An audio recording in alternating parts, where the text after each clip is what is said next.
ልጆቹ የልጆች ድምፅ እየሰማን ነው ከጂጂ ኋላና ልጆቹ አጠገቧ ናቸው ወይ እና ያስረዳን ወይንም ደግሞ ያሳየን ኤቪደንስ እያሉ ነበር ቅድም።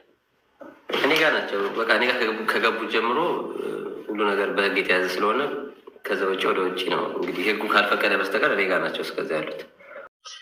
ይኸውላችሁ ተታርቀዋል ልጆቹ።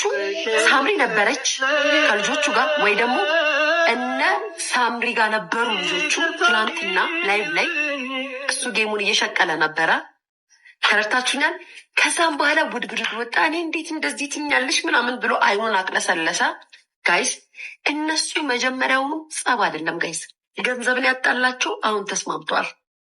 ጂጂያ ላይዋን ከፍታ ከዛ መጣችና የሆነ ነገር አለችና በተዋለደ መሀል አትግቡ ብለናል ምናምን ብላ ሾርኔ ጣል አደረገች ነበራችሁ።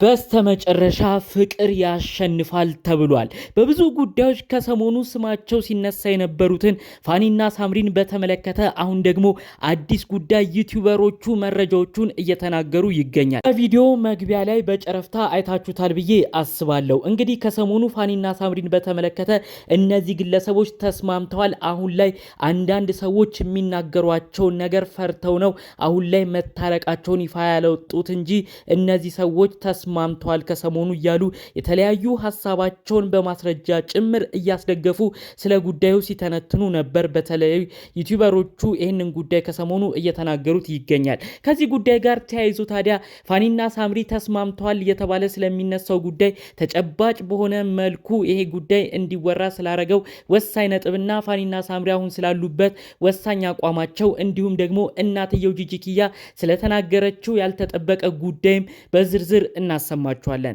ሰላም ጤና ይስጥልን ውድ የሀገሬ ልጆች፣ በያላችሁበት ሰላማችሁ ይብዛልኝ።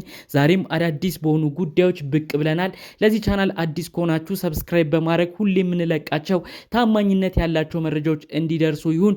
ቀጥታ ይዘን ወደ መጣነው ዝርዝር መረጃዎቻችን እናመራለን። እንግዲህ ያው ብዙዎቻችሁ ታስታውሳላችሁ ብዬ አስባለሁ። ፋኒና ሳምሪ መለያየታቸው ከተሰማ ወደ 5 ወራት እየተጠጉ ይገኛሉ።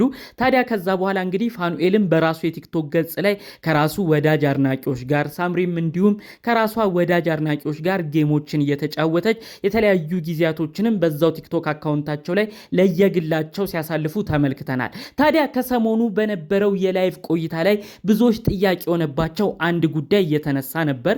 ይኸውም እንግዲህ ጂጂና እናቷ ሳምሪ ላይቭ በሚገቡበት ወቅት ላይ የልጆች ድምፅ ይሰማ ነበር። ይህ እንዴት ሊሆን ቻለ? ፋኑኤል እኮ ዩቲዩብ ላይም ወጥቶ እናትና ልጆቹን አንፈልግም ብለው ከራሳቸው አርቀዋል ብሎ ተናግሮ ነበር። እንዴት ነው አሁን ታዲያ የልጆቹ ድምፅ እዛ ቤት የተሰማው? ይህ ነገር ድራማ ነው ወይ በማለት ብዙዎች ጥያቄ ሆኖባቸው ነበር። ይህንንም በማስመልከት እንግዲህ ሄለን የምትባለው ዩቲዩበር ከፋኑኤል ጋር በነበራት የቲክቶክ ላይቭ ቆይታ ላይ ብዙዎች ይችን ዩቲዩበር ሲጠይቋት ነበር። እባክሽ ፋኑኤልን ይህን ጥያቄ ጠይቂልን፣ ልጆቹ እሱ ጋር እንዳሉ ነው የምናውቀው። አሁን ደግሞ ልጆቹ ድምፅ እናትየው ቤት ጂጂና ሳምሪ ቤት እየተሰማ ይገኛል።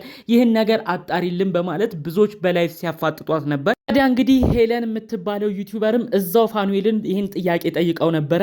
ልጆቹ አንተ ጋር እንዳሉ ነው እኛ የምናውቀው፣ እንዲሁም ደግሞ እናትና ልጅ እንደማይፈልጉም ነው ዩቲዩብ መተህ የተናገርከው። አሁን ደግሞ ብዙ ሰው እየተረዳ ያለው ልጆቹ እነሱ ጋር እንዳሉ ነው። ስለዚህ ማን ጋር ነው ልጆቹ ያሉት በማለት ጠይቀው ነበር።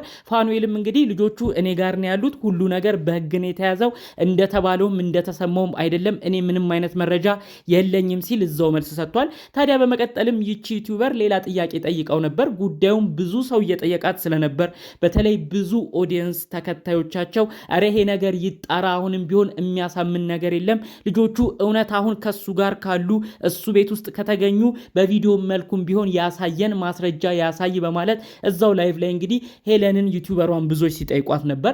ታዲያ እንግዲህ ዩቲዩበሯም ድጋሜ ነው ይህንን ጥያቄ በማንሳት ፋኑኤልን እውነት ልጆቹ አንተ ጋር ካሉ እባክህ እስቲ ተኝተውም ከሆነ በቪዲዮ መልኩ እዛው በተኙ አሳየኝ እያለችው ነበር። ታዲያ በወቅቱ ፋኑኤል ፈቃደኛ ሊሆን አልቻለም። አሁን ልጆቹን ማሳየት አልችልም ሲል ነው የተናገረው። ታዲያ ይህንንም በማስመልከት ነው ልጆቹ እውነትም እሱ ጋር አልነበሩም፣ ልጆቹ እናታቸውና አያታቸው ጋር ነው፣ ለምንድን ነው ህዝቡን እየዋሹ እንደዚህ አይነት ድራማ የሚሰሩት በማለት ብዙዎች በመቀጠል የተለያዩ ሀሳብ ትንታኔ እየሰጡ ነበር። በተለይም ዩቲዩበሯ ሊያ ይህንን ጉዳይ በማንሳት ጭምር አሁን ብዙዎች ያልተረዱት ነገር አለ። ፋኒና ሳምሪ ቀድሞ የሚያጋጫቸው የገንዘብ የገንዘብ ጉዳይ ነበር። አሁን ደግሞ የገንዘብ ጉዳይ በተለያየ ቦታ ሆነው በሚዲያም ብዙ ገንዘቦችን ሰብስበዋል፣ በቲክቶክም ብዙ ገንዘቦችን አግኝተዋል። አሁን እነዚህ ግለሰቦች ተስማምተዋል። ነገር ግን ፋኑኤል ከሳምሪ ጋር መስማማቱን እንግዲህ ዩቲዩበሯ ሄለን ካወቀችበት በከባድ ሁኔታ ጠምዳ እንደምትይዘው ስለሚያውቅ ነው ይህን ጉዳይ ይፋ ያላወጣው። ምክንያቱም ከሰሞኑ እየተመለከትን ነበረ ዩቲዩበሯ ሄለን ለፋኑኤል በመደገፍ አይዞን አለንልህ በማለት ብዙ ድጋፍ ስታረግለት ነበር፣ ከጎኑም ቆማ ስትከራከር ነበር። ታዲያ ይህንን ጉዳይ ነው እንግዲህ ሊያሾ በማንሳት ያው በፊት በነበሩት ጊዜያቶች ላይ ሄለን እሱም ብላን የተከራከረችው። አሁን መታረቁን ደግሞ ብታቅ ብዙ ነገር ትናገረዋለች። ለዛም ነው እንግዲህ ይፋ ሊያወጣ ያልፈለገው። እንዲሁም ብዙ ሰው ምን ይለናል ብሎም ከማሰብ ነው ሁሉን ጉዳይ ይፋ አውጥተው ታርቀናል ብለው መምጣት ያልፈለጉት። በአጭሩ ግን ፋኑኤልና ሳምሪ ገንዘብ ነበር ያጣላቸው፣ አሁን ላይ ተስማምተዋል፣ ይፋ አላወጡትም እንጂ እያለች ነው እንግዲህ ሊያ እየደጋገመች ስትናገር የነበረው። አክላም እንግዲህ ጂጂ የተናገረችውንም ነገር በማንሳት ጭምር ጂጂ በላይቭ ቆይተዋ ላይ ከምሽት በቅርብ ሰዓት በነበረው ቆይተዋ ላይ በወለደ ሰው መካከል ጣልቃ ትግቡ ብያለው ብላ በቅኔ መልክ ተናግራለች። ይኸው እናቷ ጂጂም እየተናገረች ነው። በወለደ ሰው መካከል የሚገባ መጨረሻው አያምርም፣ እነዚህ ሰዎች ወልደዋል፣ ስለዚህም አይለያዩም፣ አሁን ደግሞ አንድ ላይ ናቸው ስትል ፍንጭ ነገር እናትየዋ ጂጂ ኪያ ጉዳዩ ተንትና ተናግራለች በማለት ነው እንግዲህ ሊያ የተለያዩ ሀሳብ መረጃዎችን ከተለያዩ ቦታ አግኝቻለሁ፣ እነዚህም ሰዎች ተስማምተዋል ስትል ሀሳቧን በመደገፍ ለሌሎች አድማጭ ወዳጆቿ ስታጋራ የነበረው ማለት ነው። እንግዲህ ፋኑኤል ብዙዎች ጥያቄ የሆነበትን ጉዳይ እኔ ምንም አይነት ነገር ስለ እንደዚህ እውቀት የለኝም፣ ጂጂና ሳምሪ ቤት ስለተሰማው የህፃናት ድምፅም እማውቀው ነገር የለም፣ ልጆቹ ከኔ ጋር አልተለዩም፣ እኔም ጋር ነው የሚገኙት፣ ምናልባት ቲቪ ላይ የሌላ ሰው የህፃናት ድምፅ ሰምቶ ይሆናል፣ ብዙ ኦዲየንስ ግራ ተጋብቶ ይህን ጉዳይ ይህን ጥያቄ ሲያነሳ የነበረው በማለት መልስ ሲሰጥ ነበር በድጋሚ ማለት ነው። እንግዲህ አሁንም ቢሆን ዩቲዩበሯ ሊያም የተናገረችው ወሳኝ ነጥብ አለ። ምንድነው እንግዲህ ፋኑኤልና ሳምሪ ምንም ቢሆን ልጆች ወልደዋል፣ ለልጆቻቸው ሲሉ በጋራ ቢሆኑ ጥሩ ነው። በተለይ ለልጆቻቸው ፍቅርን አንድ ላይ እየሰጡ ልጆቹን በሰላም እንዲያድጉ የእውነት ከልብ ምኞቴ ነው። እነዚህ ግለሰቦች ቢስማሙና አንድ ላይ ቢታረቁ ደስ ይለኛል። ነገር ግን ከዚህ ጀርባ ያለው ድራማ ነው ያልተዋጠልኝ። ስለዚህ ይህ ጉዳይ እውነት መውጣት አለበት እያለች ነው ስለ ጉዳዩ ትንታኔ ስትሰጥ የነበረው ማለት ነው። በሌላ በኩል እንግዲህ ፋኑኤልን ስትደግፍ የነበረችው ከፋኒ ጎንም የነበረችው ሄለን ብዙ ነገሮችን የራሷን ሀሳብ አስተያየትም እየሰጠች ነበረ። ፋኑኤል ይዋሸኛል ብዬ አላስብም፣ ልጆቹም እሱ ጋር እንደሚጎኙ ነው የማውቀው።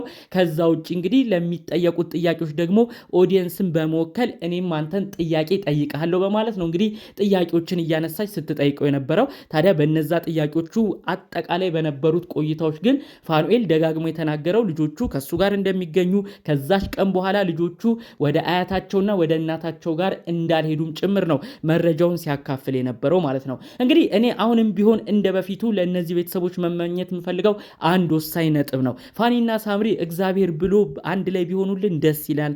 ምክንያቱም 7 ዓመት በላይ አብሮ መቆየት የቻሉ ምንም ሳይኖራቸው ተዋውቀው ብዙ ነገሮችን አፍርተው በጋራ መኖር የቻሉ ጥንዶች ፍቅረኛሞች ነበሩ። ፈጣሪ ብሎ ከተስማሙ እሰየው፣ ካልሆነም ግን ተከባብረው የሚኖሩበት ነገር እንዲፈጠር እንደ ሁል ጊዜው በመመኘት የዛሬን መረጃዎችን እዚህ ላይ ያበቃለሁ። የእርቁ ዜና ደግሞ እውነት ከሆነ እነሱም ይፋ የሚያወጡት ነገር ካለ ፈጣሪ አምላክ በእርቁ ላይ ተጨምሮ በደንብ እንዲያስማማቸው የእውነት ከልብ በመመኘት የዛሬን ቪዲዮን እዚህ ላይ ያበቃለሁ።